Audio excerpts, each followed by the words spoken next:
What is going on, guys? Welcome to your, let's see, sixth, I think, HTML tutorial. And in this tutorial, I'm going to start talking to you guys about something called pseudo classes. Now, pseudo classes is something we got in CSS3, and it gives us more control over the styling of our website.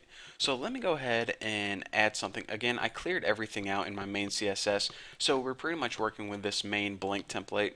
And I'm going to go ahead and add a div, and I'm going to give it an ID of mommy.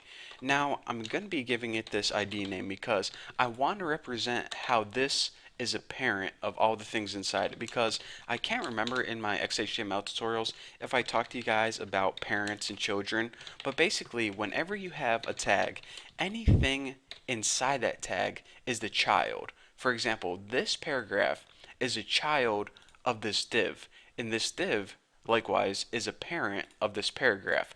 So that's kind of the structure. Everything inside something else is a child of it. And you can also say it like this. This paragraph is a grandchild of this body. So anyways, I'm going to be saying child and parent a lot, so I just didn't want you guys to get confused. I think I'll, mention that. So let's go ahead and add some excuse me, I saw I messed up here. I'll go ahead and say Bucky is the child and mommy is the parent. So anyways, what would I say? I think I say tuna and bacon der. That sounds like something I would say. So I'll go ahead and throw that in there. And I'm going to add about about 5 children because that fits nicely in my screen recorder. So basically my setup is this. I have a div mommy, which is the parent of these 5 children. Now these 5 children all belong to the class of Bucky. So you're saying, okay, Bucky, why the heck would you do that? Well, I did that to demonstrate something called a pseudo class. Now, like I said, a pseudo class is basically a way that we can have more control over all of the elements, or in this case, all of their children.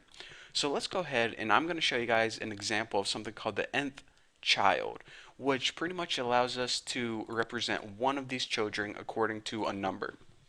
So say p nth minus child, and yes, this is a minus or hyphen, however you want to say it. You can have something written like this. And what this would mean is any paragraph that is the third child, and we can go ahead and apply attribute to it, gets styled, I don't know, I'll just turn the font green or something. So what happens if we go ahead and save this and run in Chrome? We can see that any third child, that's a paragraph, gets styled with that green color. Pretty weird, huh? But it's kind of useful. And you're saying, okay, Bucky, let me look at this again. I understand that if you have a bunch of paragraphs that are children of another thing, in this case they're children of this div tag right here, then the third child would be green. But Bucky, this has to be the most useless thing I've ever seen in my entire life. If I wanted this effect right here, then I could just go right here and apply an inline CSS style to this one. It would save me a whole lot of time, and I don't gotta worry about this nth child and a number of stupid crap like that. Well, I want to say this. You are absolutely correct. And that's why this technique right here, using just one child singled out, it isn't the most commonly used technique. In other words, it's kind of useless. What people typically do is they add keywords or formulas in here. So you could write something like odd, and that is actually a keyword that CSS3 recognizes, and now whenever you refresh, every odd element, 1, 3, and 5, every odd child now gets styled that color.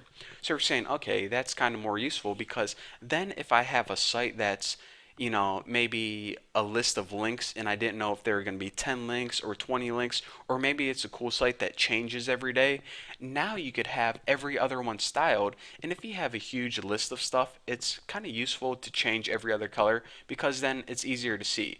So maybe, you're having a Christmas theme on, I don't know, let's say you're making a site like YouTube where you had a huge list of videos. So every odd one would be green and every even one would be red. So let's go ahead and change that and check it out.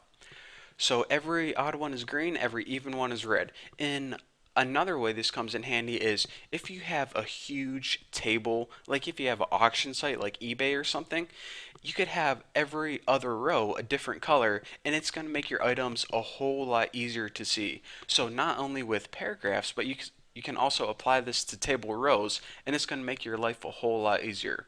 So again, that's what they more commonly use the nth child for, instead of just singling out one element. And another thing I want to point out is you can also write formulas in here, like 4n plus 1 or something, and you can use these complex formulas if you want to say only turn every 4 rows blue. Ooh, my voice crack right there. That's kind of embarrassing. Sorry, I'm just starting to go through puberty. A lot of changes in my life right now.